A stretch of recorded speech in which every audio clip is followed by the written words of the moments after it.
Es miércoles y por lo tanto es día de Migranálisis de Continente Móvil, un espacio donde convergen la migración y la comunicación con un enfoque científico. En esta ocasión con el doctor José Israel Ibarra González, cofundador de Continente Móvil, egresado del doctorado en estudios de migración de el Colegio de la Frontera Norte de El COLEF, candidato al Sistema Nacional de Investigadores, profesor de comunicación en la Ibero Tijuana. Israel, ¿cómo estás? Muy buenos días. Muy buenos días, David. Un saludo a ti y a todo el público. Oye, el tema de hoy sin duda, como todos los que tratamos en este espacio, importantes, pero también poco, creo, como muchos otros también, tratados con la profundidad que amerita. Y es pues el tema de la salud mental en el tema migratorio. ¿De dónde partir para entender lo que sucede en este ámbito, Israel? Sí, David, pues voy a retomar un autor clásico, que es el psiquiatra español Joseba Achotegui Loizate. Él es famoso por describir el síndrome del inmigrante con estrés crónico y múltiple, que es más conocido como el síndrome de Ulises o el síndrome del migrante, ¿no? En los temas migratorios. Y bueno, él lo que nos explica, David, es que en el actual contexto migratorio, que en muchas ocasiones llega a ser extremo, se están generando estresores que van a permitir la aparición de este síndrome. Achotegui nos señala que si bien la migración puede traer beneficios como oportunidades en la vida, nuevos horizontes, por el otro lado, pues también trae una serie de dificultades, de tensiones y de esfuerzos para lo cual no muchas personas están preparadas y sobre todo en aquellas ocasiones cuando no lo tenían previsto el tener que salir de sus países.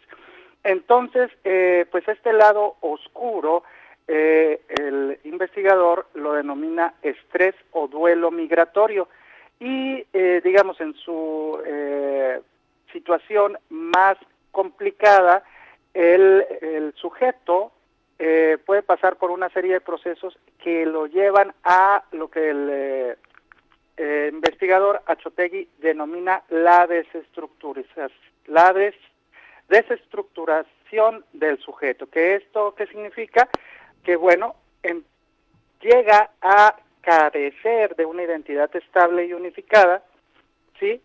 Debido a que el sujeto hace su estructuración a través del lenguaje y a través del lenguaje él percibe y se relaciona con el mundo que lo rodea por las estructuras lingüísticas y simbólicas que al llegar a otro país y sobre todo a otro país donde la lengua es distinta, empieza a tener una serie de situaciones que empiezan a complicar su salud mental, aunado a otras cuestiones que ahorita vamos a ir explicando.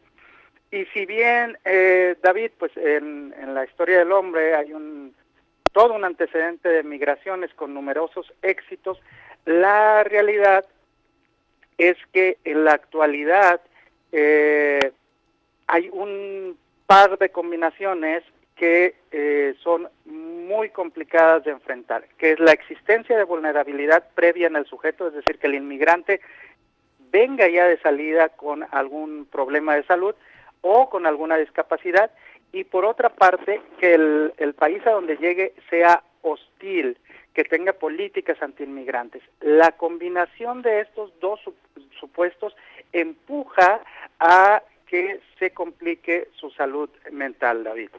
Oye, y es que mucho se ha hablado, pero creo que de una manera muy simplista, ahora lo entiendo con tu explicación, Israel, de pues cómo evidentemente, pues sobre todo los desplazados forzados, por ejemplo, por la violencia, tienen problemas de salud mental complicados que pues caen en la desesperanza, en la depresión, evidentemente problemas de ansiedad y después otros más graves, ¿no? Porque están desarrollan otro tipo de situaciones en el contexto de la salud mental, de la psicología, Israel, porque pues son personas que son perseguidas, que están buscando matarlas. Entonces, esto que nos estás platicando el día de hoy, sin duda, nos pone sobre la mesa un tema creo que delicadísimo y de fondo.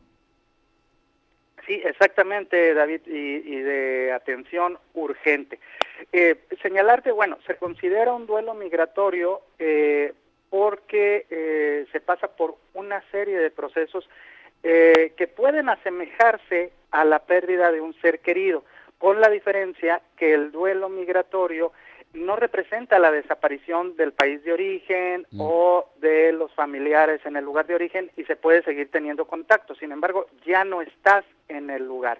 Y esto hace que se modifiquen, por ejemplo, estos vínculos con las personas más próximas, que es la familia y que se quedan en el lugar de origen, pero también hay una modificación de la propia lengua, del propio idioma, y no es necesario que sea específicamente un cambio completo de idioma, puede ser el mismo idioma, pero de un país a otro puede tener variantes significativas, pero también es el dejar atrás tus paisajes, claro, es decir, el medio donde tú creciste, donde tú viviste, la cultura, y todo esto que fue moldeado durante tu infancia, lo cual es complicado. Entonces, de acuerdo a Achotegui Loizate, al menos vamos a identificar 7 duelos de la persona migrante.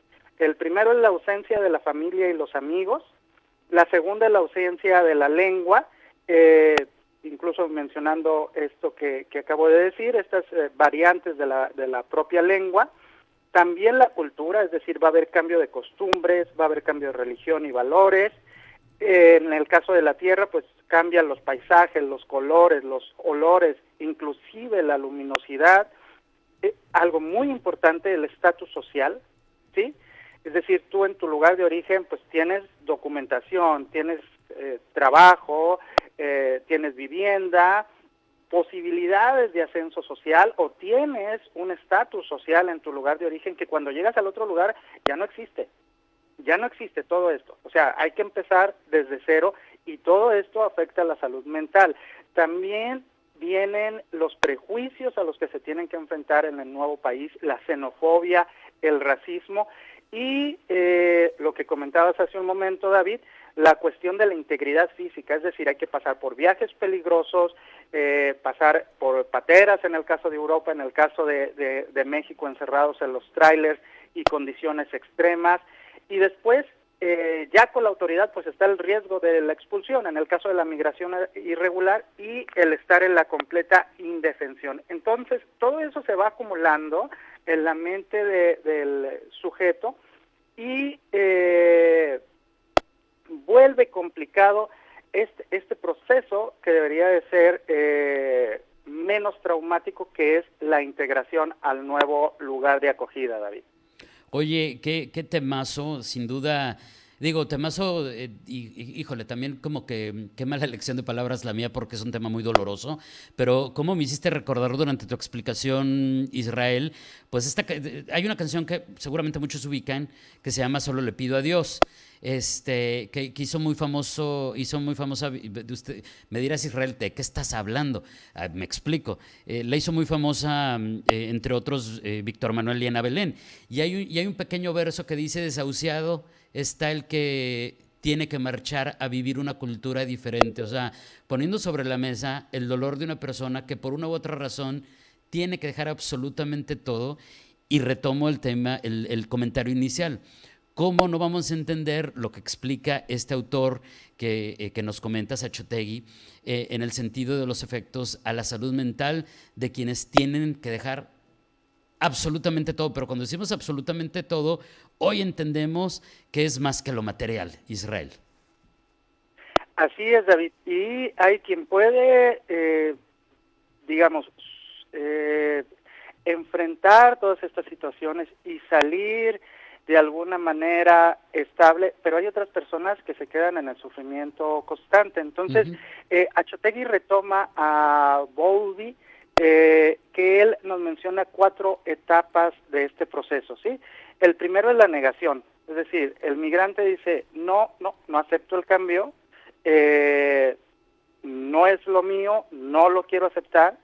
Luego viene una etapa que es la resistencia, ¿sí?, que es un esfuerzo que supone el proceso de adaptación, el enfrentarte a las dificultades, a los retos de ser inmigrante en otro país, es cuando viene la serie de las quejas, de cómo las personas se relacionan en el nuevo país, ¿sí? Y luego viene una tercera etapa que es la aceptación, donde dice, bueno, ya estoy aquí, entonces empiezo a aceptar que esta es mi nueva realidad y que tengo que integrarme. Y finalmente, la cuarta etapa, que no siempre se logra, es la reconciliación afectiva con lo que dejaste atrás, es decir, con lo que dejaste en tu país de origen, pero también con el nuevo país, ¿no? Entonces, se acepta lo bueno y lo no tan bueno del país donde estás, y también aceptas pues lo que pasó en el país de origen, porque también llega una serie de sentimientos pues de coraje, por ejemplo, de que tu país de origen a lo mejor no te dio las condiciones para alcanzar tus objetivos de vida, ¿no? Para alcanzar tu estabilidad en todos los sentidos, ¿no? Económica, laboral, de proyecto de vida, y hay toda esta serie de sentimientos encontrados durante toda la etapa del proceso. Entonces, pues este síndrome del inmigrante con estrés crónico y múltiple, conocido simplemente como síndrome de Ulises, pues de alguna manera, la palabra o el personaje, que es este héroe griego, nos recuerda pues que él vivió un viaje de 10 años para regresar a Ítaca después de haber ido a la guerra, y enfrentó numerosas situaciones para poder regresar a casa. Entonces, de alguna manera, este síndrome de Ulises está equiparando lo que vive el migrante al tener que estar lejos de casa y al tener que estar enfrentando estos peligros de manera constante, a veces en situaciones límites, que nos llevan a un duelo extremo, como lo que está sucediendo en México. Entonces, esta a veces ausencia de oportunidades, pues es complicada, y las personas se quedan solas. ¿Qué recomienda finalmente en su artículo Achotegui? Dice, bueno, el síndrome de Ulises está en el límite entre lo que es la área de salud mental y lo que es la psicopatología, ¿no? La atención médica. Entonces él recomienda, por un lado, no banalizarlo, la situación que están pasando los migrantes por parte del área de salud mental, y por parte de la psicopatología recomienda no medicalizarlo al ser una enfermedad mental. Pero finalmente, David, la situación está ahí, y es pues muy complicada, y la están viviendo cientos de personas. Claro, y ya tendremos oportunidad de seguir desarrollando este tema, porque creo que se desdoblan muchas otras cosas que de alguna manera ya nos adelantaste el día de hoy, Israel, y me refiero a, por ejemplo, cuáles son los efectos a mediano y largo plazo cuando no son atendidos estos, qué hay de las políticas públicas para atención en materia de salud mental a los migrantes en este contexto del síndrome de Ulises, y finalmente qué sucede, por ejemplo, a largo plazo con los más niñitos y los más jóvenes, pues ya cuando pues tienen que asumir su nueva vida, cómo les puede afectar, ¿no? Y como bien me decías, y ya para cerrar, porque ya estamos un poquito colgados de tiempo, Israel, pero es que el tema está buenísimo, finalmente esto tiene muchísimo que ver con el tema de la inmigración per se, es decir, el asunto de la psicología en el ámbito de la migración es absolutamente intrínseco, inevitable, pues. Así es, David, y bueno, un exhorto a las autoridades de salud a que atiendan a esta población que está en condiciones vulnerables. De lo que a mí me ha tocado, al menos en la ciudad de Tijuana, el número de psicólogos, inclusive en los albergues por parte del gobierno, son muy pocos para la cantidad de personas que necesitan una atención psicológica. Y en el caso de los albergues de la sociedad civil, bueno, algunos cuentan con este servicio de algunos psicólogos pro bono, pero lo que es necesario es avanzar hacia una política pública de atención, ya que la migración está aquí, o sea, la migración va a continuar y lo que nos tenemos que es preparar y pues acatar a lo que está obligado al Estado, que es garantizar la salud mental de los migrantes como parte de sus obligaciones internacionales, David, y pues de la atención a la salud en general.